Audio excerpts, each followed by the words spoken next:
Hello everyone and welcome to week 10 of English 120. I hope you guys are all doing all right. I know this is a crazy time, but I really appreciate you watching this lecture as it's going to help you create the next part of your research project, okay? So this week you're going to be, and this week actually goes through next Sunday, which is the beginning of our spring break, okay? So you're going to get a week off after this. I want you to read chapters 12 and just a tiny bit of chapter 13 in the Bedford Researcher. These are chapters on writing a thesis statement and a little bit about developing your argument.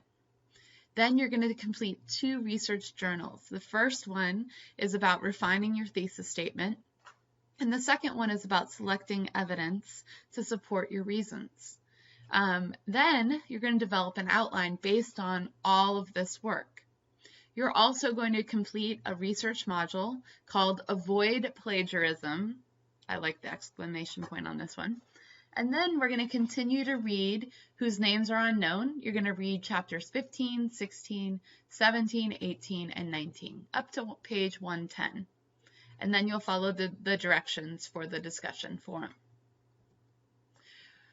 Just to let you know, guys, right now you can still use the library while campus is closed.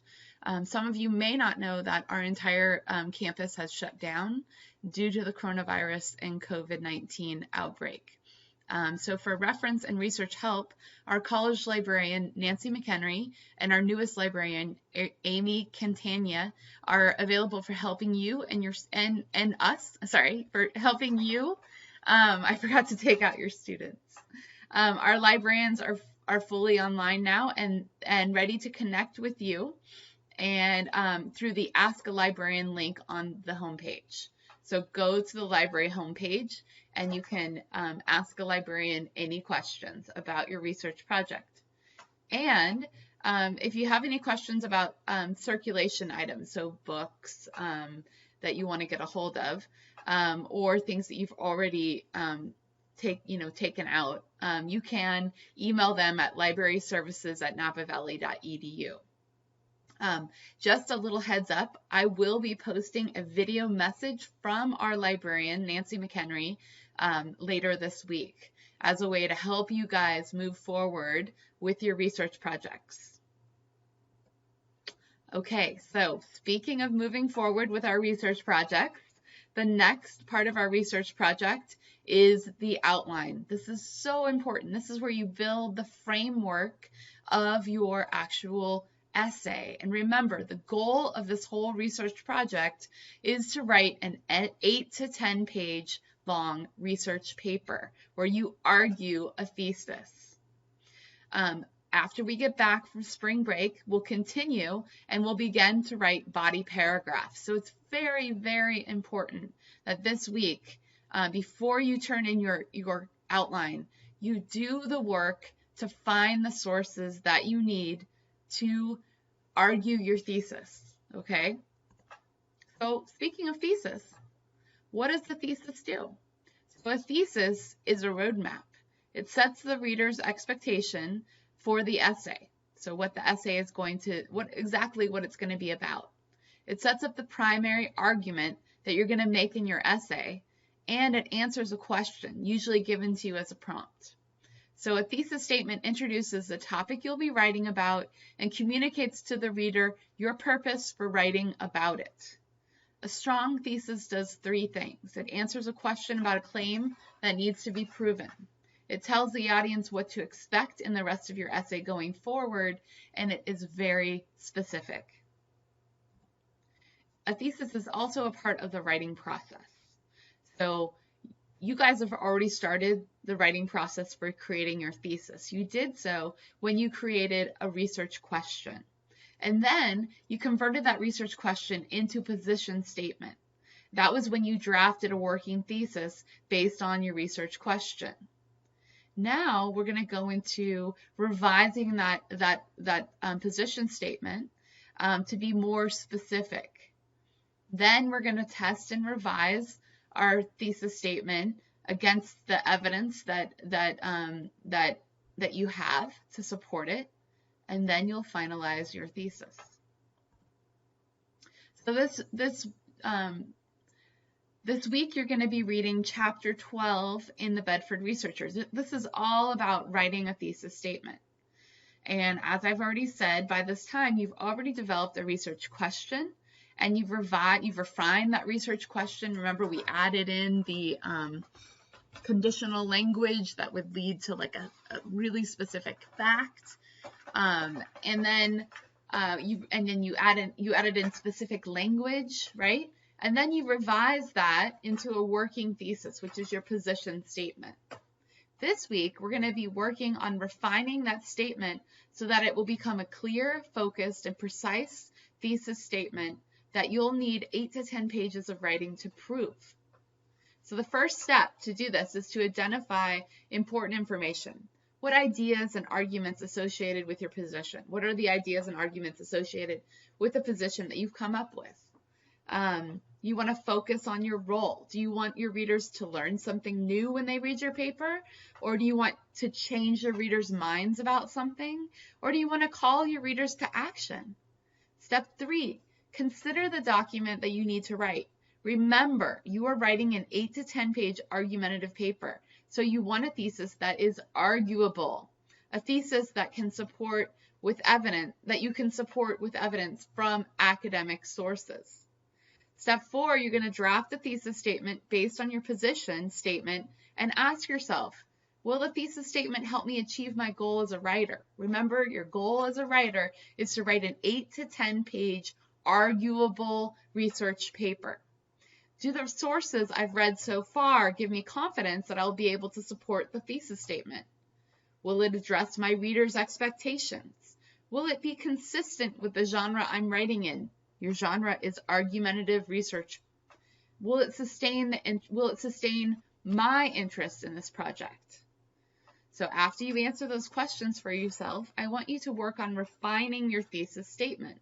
You're going to do this by adding in information, and I want you to look at page 200 for all of these examples, by referring to shared assumptions and common knowledge, and by narrowing the scope of your thesis statement. So once you've read chapter 12, then you're going to complete the first part of your research journal. So you're going to start off by writing down your draft of your thesis statement. This could just be your position statement that you developed for our research journal a week ago. Then you're going to answer, does my statement call my readers to action, aim to change their minds, or does it teach my readers something new? If so, how? If not, figure out which one it's going to be, okay? And how are you going to do it?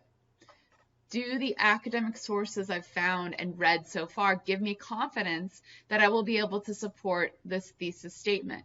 If the answer to this is no, then you need to make a plan for how you're going to find more academic sources. What relevant information or shared assumptions could I add to my thesis statement to improve it? So this would be the facts, right? Or strong statements, okay? Remember, the more specific you are, the more powerful you are.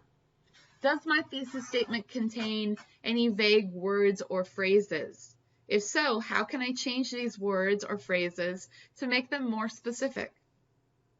What conditional words or phrases could I add to my thesis?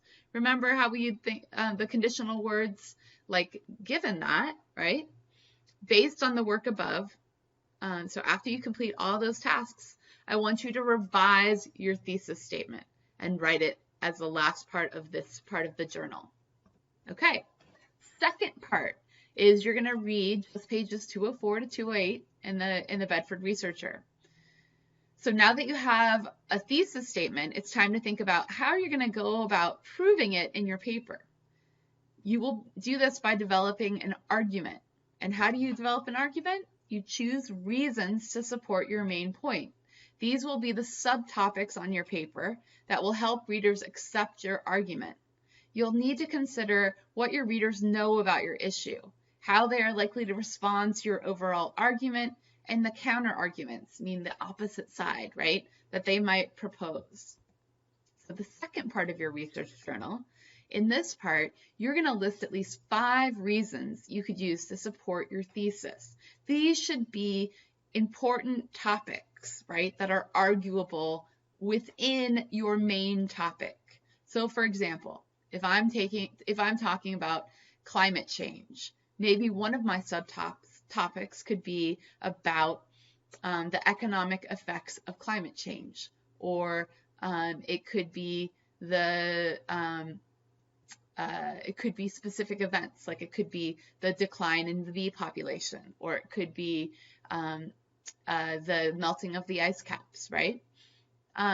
For each of these subtopics, you're going to identify relevant evidence that you have already collected or new evidence that you found, and you're going to list that evidence under each reason. Whenever you list evidence, you're going to list it, you're going to practice MLA format, you're going to write it in MLA format citation style, and if you don't know how to do that, see Chapter 20 of the Bedford Researcher. Does each reason that you've chosen of these five, does each of them have at least 2 different sources to support it?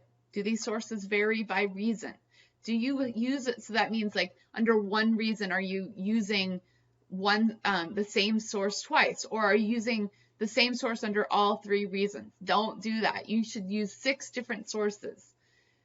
You want to use a variety of types of evidence too. You don't want to just use periodicals. You do not want to use history.com ever, okay? Please do not use history.com. Please do not use websites that have not been, that are not part of a scientific study or a educational institution, okay?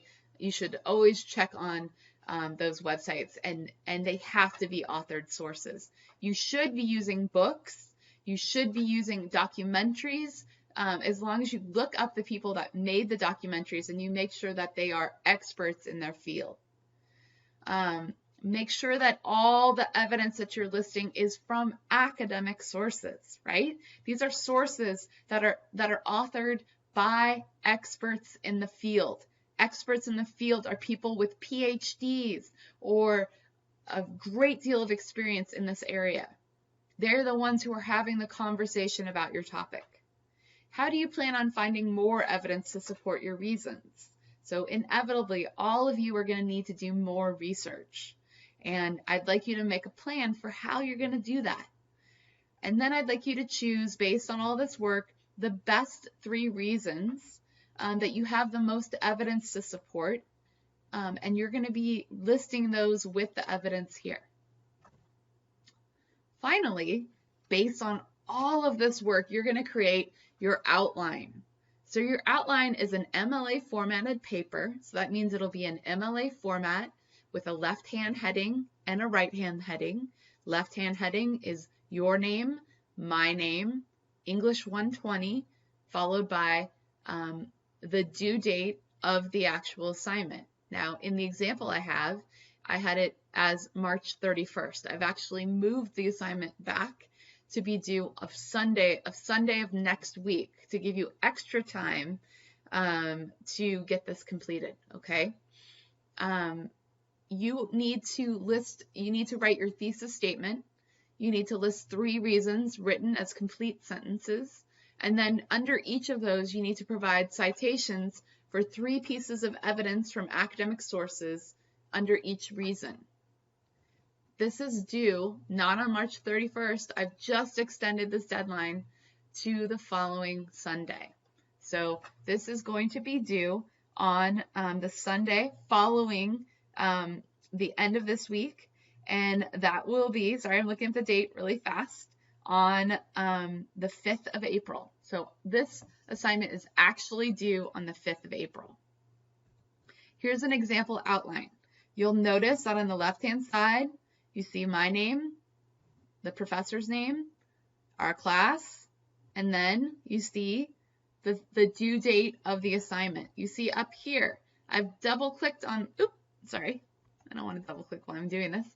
Double-clicked on the header, insert page number. So go to if you're in Word, you're going to choose Insert as the tab, and you'll see page number, insert page number, and then write your last name next to it. Make sure there's a space between your last name and the page number.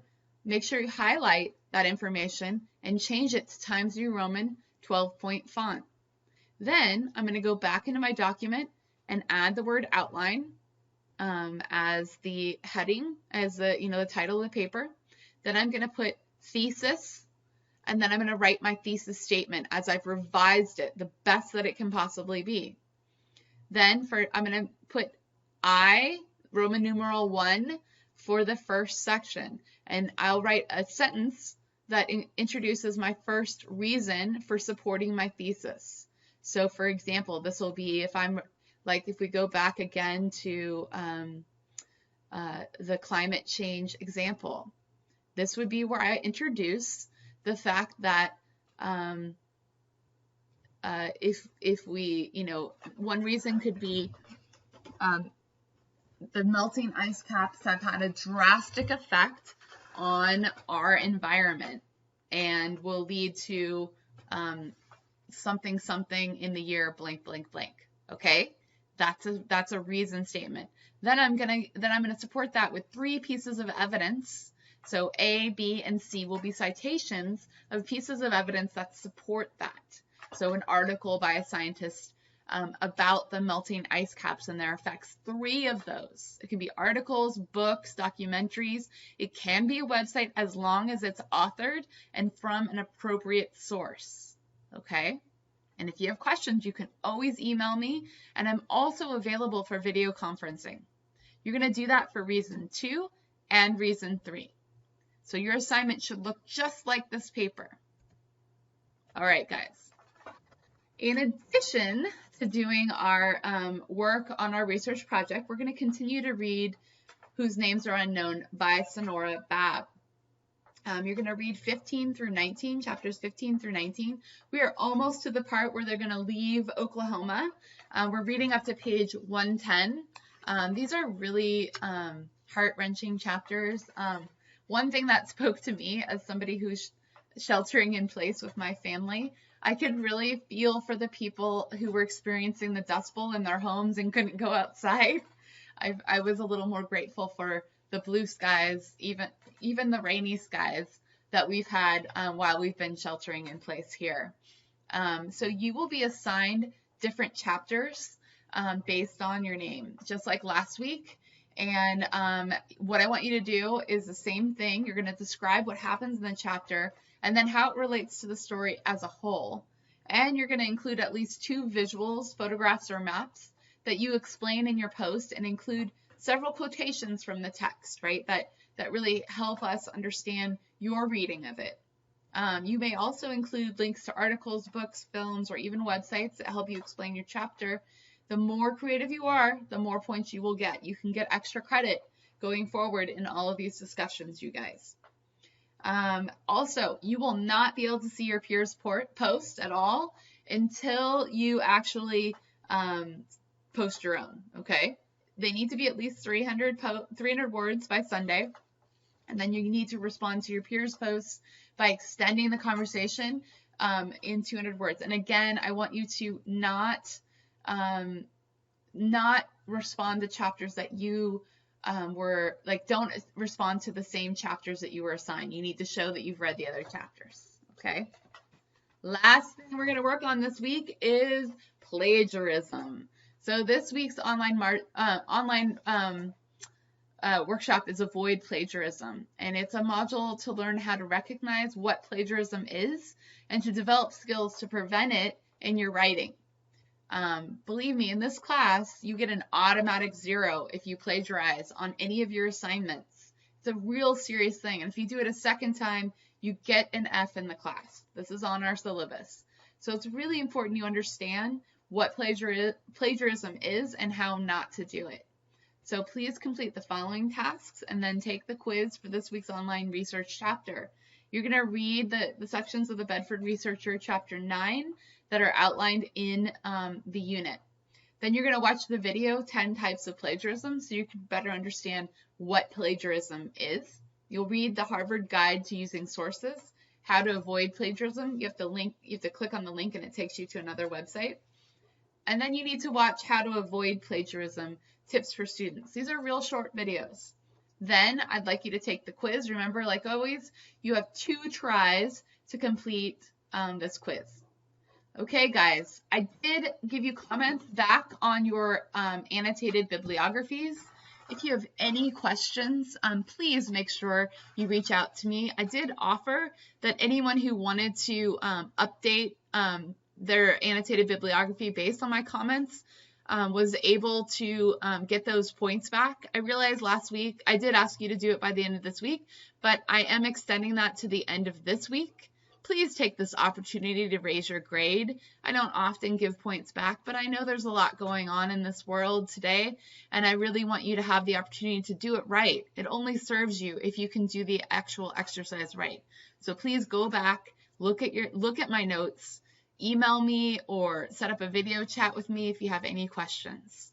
All right, guys, keep up the good work, and I'll see you online.